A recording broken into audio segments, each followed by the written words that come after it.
پاتې شو په مسجد کې دا مسله ته صرف بیانوم بیا بس دعا کو په خبره ختموم خوب سکاک او خوراک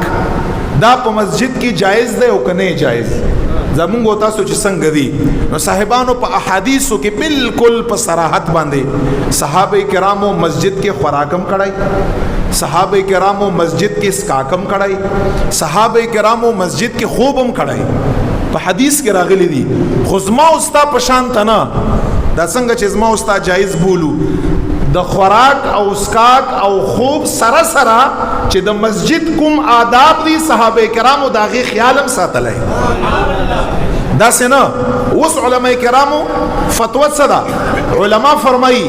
چې کچرته په مسجد کې خوراک کوونکی د مسجد آداب او خیال ساتل شي او په مسجد کې اسکاک کوونکی د مسجد آداب او خیال ساتل شي صفا خبره لګا مونږ تاسو چې نه ساتو مونږ تاسو دا تاسو توایم او هغه انسان چې په مسجد کې خوب کا او د مسجد د آداب او خیال ساتل شي علما فرمایي دا خوراک اسکاک خوب په جمعات کې بیا جایز دی څه خبره پکې نشتا خو چې کوم خلک په جمعات کې خوراک کا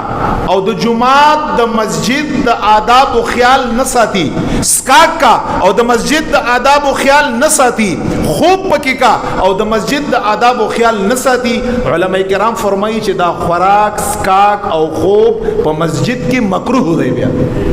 بیا شریعت ته پسندیدہ نه دی کراهت ته پدې کې بیا نو دی وجنا خدا را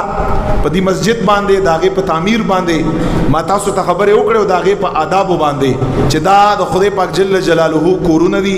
دا معبد عبادت خانی دي د دې ډیر زیات خیال ساتي خبیا خبره کړل مخکې او رستو یا د تقریر نه مخکې خلک ټوله ناشتي او دنیوي خبره کا یا د تقریر او د بیان او د منځنه پس خلک ټوله ناشتي او خبره کا دا بالکل په حدیث باندې ناروا دي بالکل په حدیث باندې کوم یو انسان چې ټوله ناشتي